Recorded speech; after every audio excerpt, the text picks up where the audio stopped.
Welcome to Colney Talk Podcast.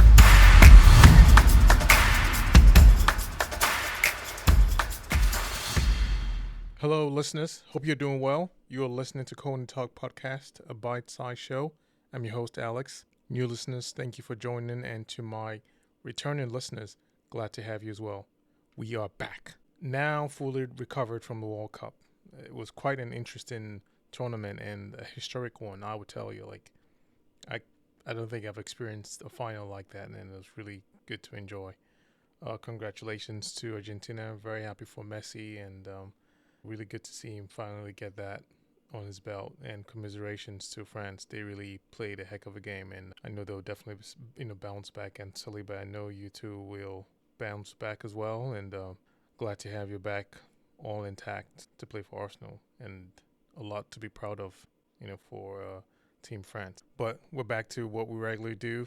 Premier League is back, and is going to really come in thick and fast as usual. So our first game back, Arsenal versus West Ham, as usual. I'll be discussing my top 3 players in the game, and the other guy, below levels of quality and not so good performance. No excuses. I do not want to start with any player seemingly looking rusty or whatever. That usually happens, but we can just leave that aside as something that we want to have as one of our top players looking that way. But we'll just move on from there. But we hosted West Ham at the Emirates. The game started off really well. We busted out with our first goal attempt. It was ruled offside for Saka, but all eyes were on Edin Nketiah as a front man, where we usually would see Gabriel Jesus knowing his absence. But there were all the players that I had my eyes on: Saliba, Xhaka, and Partey, all who came back from the World Cup, and it's really good to see how they respond coming back into the game, seeing if there's any kind of psychological difference or something that maybe would change. And I'm really hoping for at least an advantage where they've gained more experience and they've exposed themselves to so many kinds of players and competition that they have really gone through in this World Cup. But I had my eyes on these other players, and I thought the first half, as usual, we were all dominant in possession, but no real threat in the box. A lot of crosses, but West Ham, they do have the height advantage, so there was always clearance whenever those crosses came in from Tierney and or Odegaard coming in to whip that in there. And Antonio for West Ham, he was a threat to our back line. I did see Big Gabby and Saliba stay really honest with him and challenging most of the duels, and that was a good test for them. But we managed to handle him, and that was really good. Very good to see Xhaka as well putting in the shift with his movement in and around the box, really trying to make sure that he remains that box-to-box and at least a goal-scoring midfielder. And a couple of those flashes and brilliant passes from Odegaard were just at least a good refresher of what we expect him to continue to do going on for this season. And there are really other brilliant ball movements on the right. This was with Ben White, Saka, and Odegaard. They were just really fluid in their movements there, and I like that. A few flashes of goal threat in the first half, and that's all we can think of for that, since we didn't get to produce any goal in the first half, and then we had the horrible penalty. But it was just, I don't know, it was just one of those soft, you can call it, but I guess that's just what you call the penalty, and that was that. Was it just me, or did any other person notice how much slide tackles the Arsenal defending was just doing in this game? I didn't notice as much slide tackling in previous games than this one, but I could count so many of the players doing that, and I just didn't really see that as something that we normally do when it comes to our defending. But that was just one of the things I noticed. And please, comment or send a response back that you also notice the same thing. I saw much of that in this game, and I usually would notice it if I did see like a trend, or maybe a few other players tend to do that, like being on the floor rather than standing up and tackling. But that was just one of the other observations there. And then second half, I saw Arsenal play with a very high intensity, if not more. And then they also had the confidence, seeing how we were chasing the lead with 1-0 after they were awarded the penalty. We kept West Ham on their toes. It was just a huge wave of attack. and we kept just impounding them with our chances, and we got into their boxes, and then we just exploded with our goals. It was just such an exhilarating moment when we just scored the first two goals. I mean, we just really put that pressure there where we got into the box. You could see the pressure mounting just before that first goal, but we played really well. We stayed in their box this time around because we possessed like we did in the first half. We moved all the way to the final third, but then couldn't really do much in the box because these were just crosses or clearances that we just couldn't really get in there. And yes, they really, boxed out Eddie. He did most he could with the link up plays and trying to move the ball up, which he did really well. But we didn't get to do much of that possession within the box, but we did that in the second half. And that was, which was clearly missing in the first half, but this was really good to see. And once we had those goals in, right after that, it was just game management. So very good change of, event from the first to the second, and, just maintaining our composure. Good to see us pick up these goals after we were chasing the lead, respond with a lot of confidence. Yes, we're playing at home, and these outstanding fans supporting us really has a massive influence in all these things that we do. But yes, there were so many eyes in this game, and they surely came up. So my standout top three performers in the match: first guy, Odegaard. Very brilliant display in the game.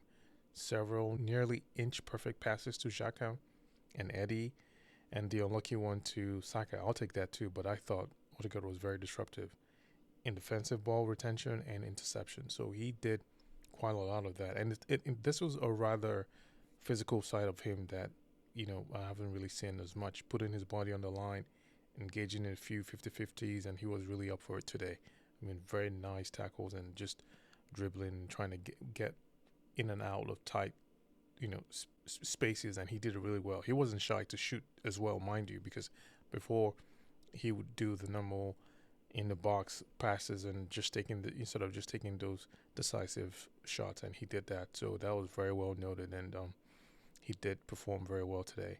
My second player, Saka. If anyone thinks they can get away with bullying Saka off the ball, pushing him, or thinking you can just kind of like nudge him off the ball as a defensive tactic or a way to kind of like, neutralize him, well, I'll just say it's your funeral, because Cresswell, he tried to do some of that, but even with his own defensive abilities to stop Saka, he just tried his best, and that's all I can say. Starboy was just on stage doing his star things. He was just on display. There was a lot of hunger in his game. What a stone cold finish of a goal. I mean, he just continues to get better each and every time that we get to enjoy him, and I truly enjoyed watching Saka today. He just played really well. Just such a outstanding performance by him. And my third and final player, I was kind of stuck between Tierney on his defensive performance today, which was really good, and Eddie. But I went with Eddie because he played really hard and he worked for his goal. So I'll just give him. He takes the third and final spot of my top three, and he played brilliantly. His build up play, his linking up plays, the ways that he managed to stick his position between these tall, stout defenders in and around the box, and then maintain his composure. That takes a lot of experience. That takes a lot of like knowledge or just understanding of the game, which he did, and he displayed that, and he performed really well. He would have been nullified with just one defender if he wasn't that good, in my opinion. But I think he commanded a lot of attention. People were just really trying to knock him out of his game, but he stood tall. He was pressing as hard. He was disruptive as well, and he could hold up the ball once he got up the field. And he did. He made a few poor decisions in the last minute passes to either Saka or, those are just last minute decisions. But he did a lot of things. He worked his tail off, and that's why he takes my third spot, and he really deserved it. And I was really impressed with his half turns, the way he could just, in that one swift move, just glide with the ball, and that his goal. I mean, all in one swift motion. Wow. I mean, he knows where to put the ball in the goal. Once he doesn't look up again. Once he's in the box, behind the post, he knows where his position is. He knows what he's doing. He knows what to do with the ball. he doesn't look up twice, and that's unique. He really does it really well, and I'm glad we get to enjoy so much of his game now. And this is his moment. He has stamped his presence now on this starting lineup. It's only he's our guy right now. I just encourage everyone to continue to support him like we always do, even much more now, because he can do this and he's going to continue to do this. It's not going to be easy at times, but I can guarantee you that he's going to put in a very, very hard driven shift like he did today. So it was just really good to enjoy that. Now, my other guy today was Saliba. He cost us that penalty, and he didn't look really sharp to me. Then again, we played a very physical team. Antonio was not an easy guy to manage, so you needed to have Big Gabby and Saliba to really manage that. And I think there was just quite a lot of that management that happened after we scored, and then we were now, in front of, control of this game and just managing how they would try to come out of their box, out of their own press to attack us, or stop us from the way that we were imposing ourselves. But that just, we did all of that all through the game. So that's pretty much what I can call out for Saliba, seeing how he just really wasn't as up to his best in different moments. Thankfully, we had Tierney and White there to help clean things up. So, I mean, that's what the whole team is there for anyway. But, I'm glad we didn't really get to suffer any more of those mistakes that would turn into some goals or threats or causes the game or anything like that. So, that's a wrap for another Bite Size, folks. Odegaard, Saka, and Eddie made my top 3 lists, and Saliba, the other guy. We go again in a few days. Until then, enjoy this win. Please share with your friends and subscribe. Thanks for listening. Take care. And bye.